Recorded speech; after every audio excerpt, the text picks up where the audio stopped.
नमस्ते दोस्तों, मैं प्रोफेसर सुभाष, हिंदी विभाग कुरुक्षेत्र विश्वविद्यालय कुरुक्षेत्र से आपके साथ साझा कर रहा हूं आचार्य हजारी प्रसाद द्विवेदी का निबंध परंपरा और आधुनिकता। दोस्तों, आचार्य हजारी प्रसाद द्विवेदी ने अपने उपन्यासों, निबंधों और समीक्षाओं के माध्यम से परंपरा पर, संस्कृति पर अनेक जगह विचार किया है।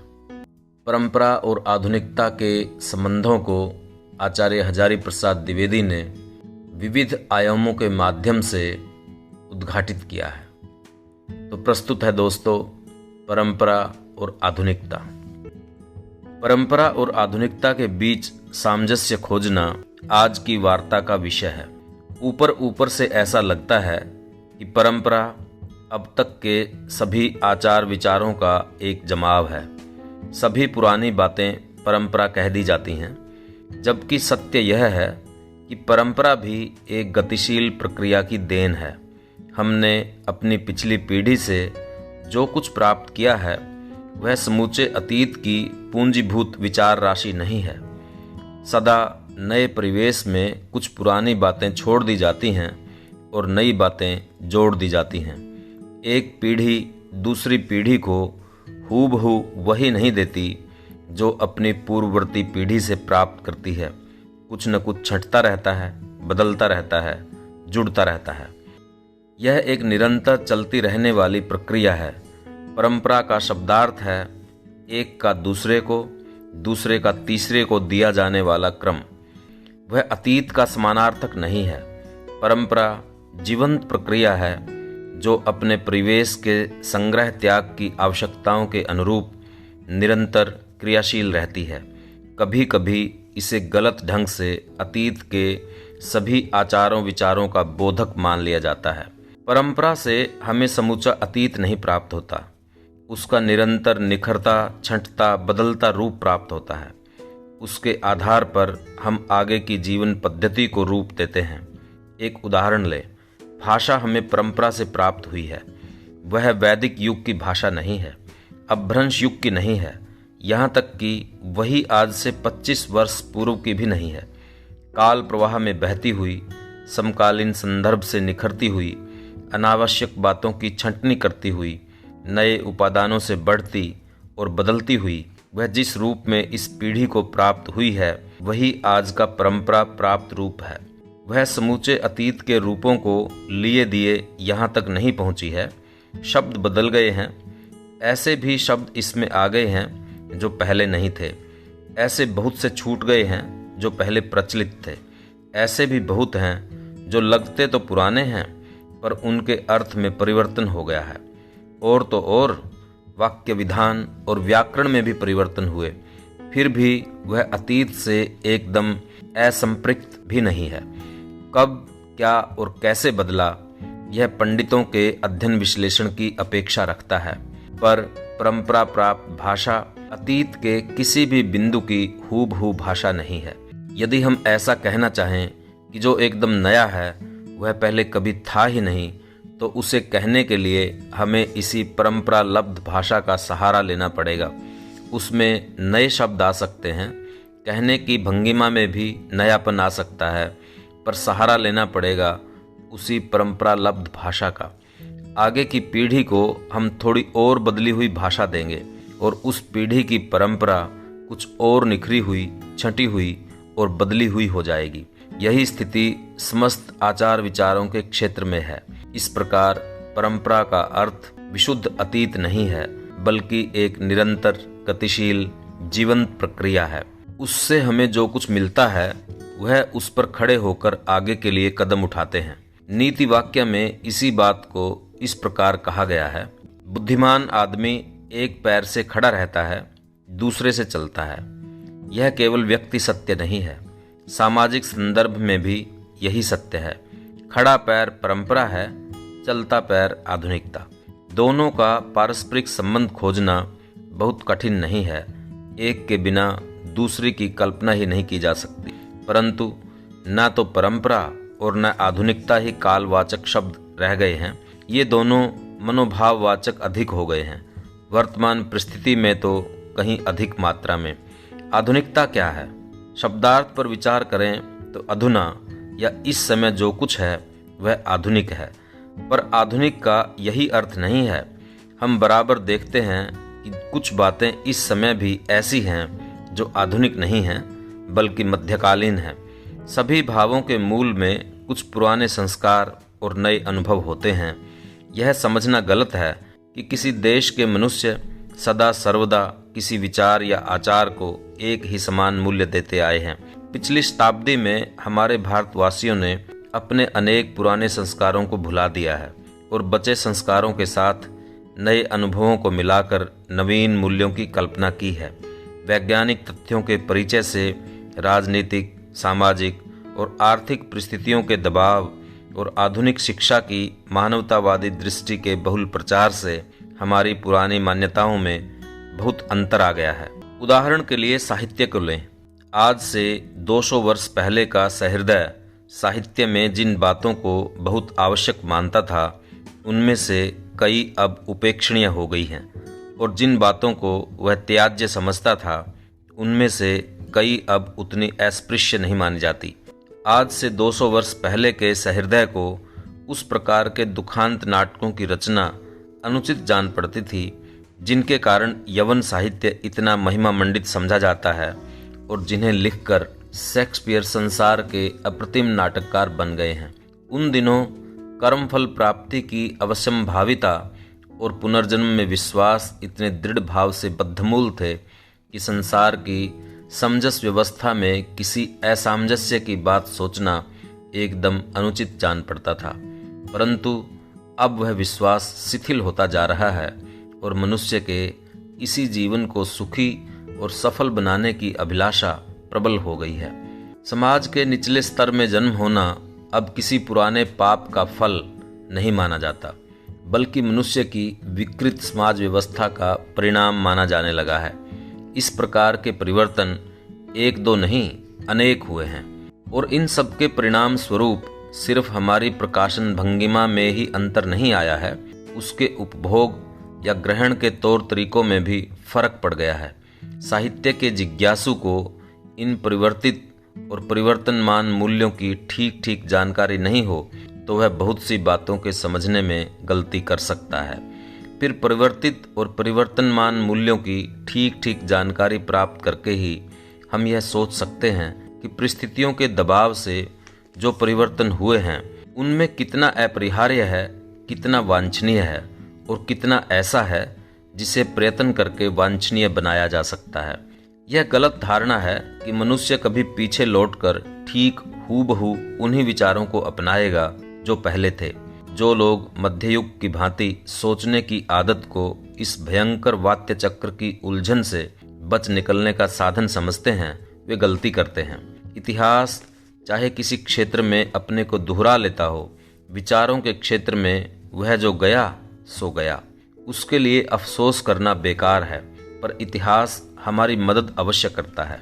रह रहकर प्राचीन काल के मानवीय अनुभव हमारे साहित्यकारों के चित्त को चंचल और वाणी को मुखर बनाते अवश्य हैं, पर वे व्यक्ति साहित्यकार की विशेषता रूप में ही जी सकते हैं। आधुनिक समाज ने निश्चित रूप से मनुष्य की महिमा स्वीकार कर ली है।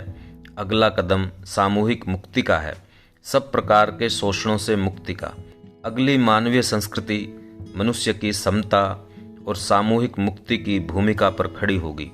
इतिहास के अनुभव इसी की सिद्धि के साधन बनकर कल्याणकर और जीवनप्रद हो सकते हैं। इस प्रकार हमारी चित्तगत उन्मुक्तता पर एक नया अंकुश और बैठ रहा है। व्यक्ति मानव के स्थान पर समष्टि मानव का प्राधान्य, परंतु साथ ही उसने मनुष्य को अधिक व्यापक आदर्श और अधिक प्रभावोत्पादक उत्साह दिया है। जब जब ऐसे बड़े आदर्श के साथ मनुष्य का योग होता है तब तब साहित्य नए काव्य रूपों की उद्भावना करता है। इस बार भी ऐसा ही हुआ है। संक्षेप में कहा जाए तो आधुनिकता के 3 लक्षण बहुत स्पष्ट हैं। ऐतिहासिक दृष्टि, इसी दुनिया में मनुष्य को सब प्रकार की भीतियों और पराधीनता से मुक्त करके सुखी बनाने का आग्रह, और व्यक्ति के स्थान पर समष्टि मानव या संपूर्ण मानव समाज की कल्याण कामना। इन बातों की स्वीकृति एक दिन में नहीं मिली है।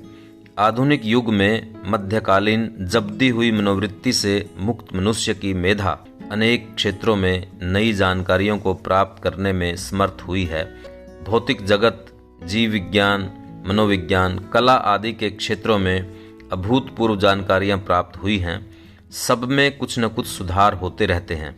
आज का जो अधुनातन या लेटेस्ट है वह कल कट छंटकर परंपरा बन जाता है। कुछ भी स्थिर नहीं है। बहुत सी बातें जल्दी ही बासी हो जाती हैं। सबको ढोना विषम रोग है।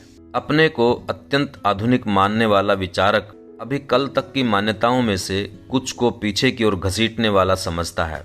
नंबर 1, जो पुनरुत्थानवादी है, जो अतीत काल के मोहक गान गाकर जनता में इस बुद्धि का प्रचार करते हैं कि वर्तमान की तुलना में अतीत अधिक महिमा मंडित काल था और इसलिए उन सभी बातों को अपनाना चाहिए जिन्हें अतीत के कृति पुरुषों ने किया था। नंबर 2, जो रहस्यवादी हैं और निसीम चिरंतन प्रेतम की बात कह कहकर संसार को वर्तमान संघर्ष से हटाकर काल्पनिक लीला निकेतन में ले जाकर भुलावा देते हैं, वे संघर्ष से भागने की प्रेरणा देते हैं। नंबर 3, जो काम और यौन तत्वों को जीवन के अन्य सैकड़ों पक्षों की अपेक्षा अधिक महत्व देते हैं और समाज की रीढ़ ही कमजोर कर डालते हैं। नंबर 4, जो जीवन के संघर्षों और उनसे निकलकर आगे बढ़ने की बात न कहकर केवल इस या उस मनोवैज्ञानिक पंडित की बताई हुई बातों को घोंक लेते हैं और मनोविश्लेषण का बहाना लेकर उसकी आड़ में पलायनवादी मनोवृत्ति को प्रश्रय देते हैं। ये चारों प्रकार के विचार आधुनिकतावादी विचारक की दृष्टि में समाज को आगे बढ़ाने के बजाय पीछे धकेलते हैं और उस व्यवस्था को प्रत्यक्ष और परोक्ष रूप में जीवित रखने में सहायक होते हैं जो समाज के पिछड़े और उपेक्षित अंगों के शोषण पर ही आधारित है। बहुत समय नहीं बीता जब ये विचार आधुनिक माने जाते थे। अब भी मानव चित्त पर उनका प्रभाव है, पर अब ये इतिहास विधाता की अद्भुत यात्रा के पदचिन्ह बन गए हैं। वे परंपरा प्राप्त विचार हैं, अपने मूल रूप में हूबहू उपलब्ध नहीं, बल्कि मनुष्य की जिजीविषा द्वारा छांटे हुए, निखरे हुए और परिवर्तित होते हुए। आज जिसे डिंडिम घोष के साथ आधुनिक कहा जाता है, कल उसकी भी यही गति होगी। हर परंपरा किसी न किसी तत्कालीन आधुनिक समझे जाने वाले आचार या विचार का कटा छटा रूप है, संस्कृत भी विकृत भी। परंपरा इतिहास नहीं है, इतिहास देवता की यात्रा का आखिरी पड़ाव है। कभी कभी मनुष्य विशेष किसी प्रकार के आचार या विचार को ज्यों का त्यों सुरक्षित रखने का प्रयास करता है। कितना कर पाता है यह विवादास्पद विषय है। मनुष्य के मन में अनेक प्रकार के मोह हैं, यह भी एक है। जब प्रयत्न पूर्वक किसी आचार या विचार को पीढ़ियों तक सुरक्षित रखने का प्रयत्न होता है तो उसे संप्रदाय कहा जाता है। संप्रदाय परंपरा नहीं है। संप्रदाय शब्द आजकल थोड़ा भिन्न अर्थ में लिया जाने लगा है, पर उसका मूल अर्थ गुरु परंपरा से प्राप्त विशुद्ध आचार विचारों का संरक्षण ही है। इसमें प्रयत्न पूर्वक अविकृत रखने की भावना मुख्य रूप से काम करती है। परंपरा सहज है, संप्रदाय यत्न सिद्ध। आधुनिकता संप्रदाय का विरोध करती है क्योंकि आधुनिकता गतिशील प्रक्रिया है और संप्रदाय स्थिति संरक्षक। परंतु परंपरा से आधुनिकता का वैसा विरोध नहीं होता। दोनों ही गतिशील प्रक्रियाएं हैं। दोनों में विरोध केवल यह है कि परंपरा यात्रा के बीच पड़ा हुआ अंतिम चरण है, जबकि आधुनिकता आगे बढ़ा हुआ गतिशील कदम है। आधुनिकता अपने आप में कोई मूल्य नहीं है। मनुष्यों ने अनुभवों द्वारा जिन महनीय मूल्यों को उपलब्ध किया है, उन्हें नए संदर्भों में देखने की दृष्टि आधुनिकता है। यह एक गतिशील प्रक्रिया है। संदर्भ बदल रहे हैं क्योंकि नई जानकारियों ने नए साधन और नए उपादान सुलभ किए हैं। बहुत सी पुरानी बातें भुलाई जा रही हैं। नई सामग्रियां और नए कौशल नवीन संदर्भों की रचना कर रहे हैं। उनमें बहुसमादृत मानवीय मूल्यों का रूप कुछ बदला नजर आता है, परंतु फिर भी उनका शाश्वत रूप बना रहता है। परंपरा से हमें इन मूल्यों का वह रूप प्राप्त होता है जो अतीत के संदर्भ में बना था। उस रूप में कुछ ऐसा सार तत्व है जो स्थायी है, कुछ ऐसा जो बदले हुए संदर्भ में टिक नहीं पाता। हर रूप में ये दो तत्व विद्यमान रहते हैं। जो कुछ दिखाई दे रहा है, अनुभूत हो रहा है, वह सब इन दो तत्वों के मिश्रण का परिणाम है। अस्थिर तत्व ही स्थिर या स्थायी तत्व को इंद्रिय ग्राह्य या मनोगम्य बनाता है। आधुनिक संदर्भ में अस्थिर तत्वों में परिवर्तन होता है, स्थायी तत्व नए रूप में नई साज सज्जा से मनोहर बनकर उजागर होता है। परंपरा स्थायी तत्व को आगे की पीढ़ी की ओर अग्रसर करती रहती है। पुराने आवरण हटते रहते हैं, वे अपना काम करने से विरत होते हैं। परंपरा इसीलिए हमेशा उपयोगी होती है। कोई भी आधुनिक विचार आसमान में नहीं पैदा होता है। सबकी जड़ परंपरा में गहराई तक गई हुई है। सुंदर से सुंदर फूल यह दावा नहीं कर सकता कि वह पेड़ से भिन्न होने के कारण उससे असंपृक्त है। कोई भी पेड़ यह दावा नहीं कर सकता कि वह मिट्टी से भिन्न होने के कारण एकदम उससे विच्छिन्न है। इसी प्रकार कोई भी आधुनिक विचार यह दावा नहीं कर सकता कि वह परंपरा से एकदम कटा हुआ है।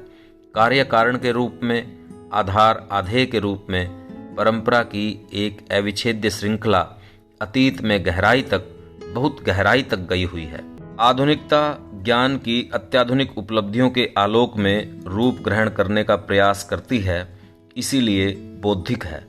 परंपरा केवल मनुष्य के प्रयोजनों से छंटती कटती ही नहीं है, उसकी विनोदिनी और कुतूहली वृत्ति से अन्यथा रूप भी ग्रहण करके जाती है। इसीलिए वह पूरा इतिहास सम्मत नहीं होती। कई बार शब्द उसमें नया रस भरते हैं, कई बार सामयिक विश्वास उसे नए आकार प्रकार देते हैं। इतिहास से वह भिन्न हो जाती है और कभी बाह्य यथार्थ के तर्क सम्मत रूप से अलग हो जाती है। परंपरा हम सुनते आते हैं कि रावण के 10 मुंह थे। कदाचित यह आर्य भाषा से भिन्न जाति की किसी भाषा के नाम के संस्कृतिकरण का परिणाम है। उस भाषा का कोई शब्द संस्कृत के निकटतम उच्चारण में दशानन बन गया और उस पर से मनुष्य की कुतूहली और विनोदिनी वृत्ति ने 10 मुंह वाले रावण की कल्पना को उत्तेजन दिया। यह इतिहास सम्मत नहीं हो सकता, पर भूले इतिहास को खोज निकालने का सूत्र देता है। उस इतिहास से निखरी दृष्टि आधुनिकता की पहली शर्त है। जिसे इतिहास की यह नई दृष्टि नहीं प्राप्त है, वह हजारों वर्षों के मानवीय प्रयासों का रसास्वाद नहीं कर सकता। भविष्य के मानव चित्त को सरस कोमल बनाने वाले प्रयासों की कल्पना नहीं कर सकता। जो मनुष्य को उसकी सहज वासनाओं और अद्भुत कल्पनाओं के राज्य से वंचित करके भविष्य में उसे सुखी बनाने के सपने देखता है, वह ठूंठ तर्कपरायण कठमुल्ला हो सकता है, आधुनिक बिल्कुल नहीं। वह मनुष्य को समूचे परिवेश से विच्छिन्न करके हाड़ मांस का यंत्र बनाना चाहता है। यह ना तो संभव है न वांछनीय। मनुष्य केवल सांस लेकर अन्न ग्रहण करके जीने वाला यंत्र नहीं है। उसका आधा से अधिक अस्तित्व परंपरा के भीतर छिपा हुआ है। उसकी उपेक्षा करके मनुष्य को सुखी नहीं बनाया जा सकता और उसका अंध अनुयायी बनाकर उसे गतिहीन और पंगु कर दिया जाएगा। मनुष्य की समस्त रचयित्री आनंदिनी वृत्ति को चित्रकला, मूर्तिकला, वास्तुकला, धर्म विधान और साहित्य के माध्यम से समझा जा सकता है और परंपरा का आश्रय लिए बिना इनका रसास्वादन संभव नहीं है। परंपरा मनुष्य को उसके परिपूर्ण रूप में समझने में सहायता करती है। आधुनिकता उसके बिना संभव नहीं है। परंपरा आधुनिकता को आधार देती है, उसे शुष्क और नीरस बुद्धिविलास बनने से बचाती है, उसके प्रयासों को अर्थ देती है, उसे असंयत और विशृंखल उन्माद से बचाती है। ये दोनों परस्पर विरोधी नहीं, परस्पर पूरक हैं। दोस्तों, ये था आचार्य हजारी प्रसाद द्विवेदी का निबंध परंपरा और आधुनिकता। परंपरा और आधुनिकता के संबंधों की पहेली को जिस तरह से आचार्य हजारी प्रसाद द्विवेदी ने समझाया है, वह उन शक्तियों के लिए बहुत ही महत्वपूर्ण है जो इस दुनिया को बेहतर बनाना चाहते हैं। परंपरा ना तो रूढ़िवाद का पर्याय है। परंपरा में एक गतिशीलता होती है। आचार्य हजारी प्रसाद द्विवेदी का संकेत स्पष्ट है, ना तो परंपरा का अंध विरोध से और न परंपरा के अंध स्वीकार से तरक्की की जा सकती है, बल्कि परंपरा का विवेकपूर्ण प्रयोग, परंपरा का विवेकपूर्ण स्वीकार मनुष्य के विकास के लिए महत्वपूर्ण है। उम्मीद है दोस्तों आपको ये निबंध पसंद आया होगा। आप इसे आगे बढ़ाइए। मिलते हैं किसी और निबंध के साथ, तब तक के लिए धन्यवाद।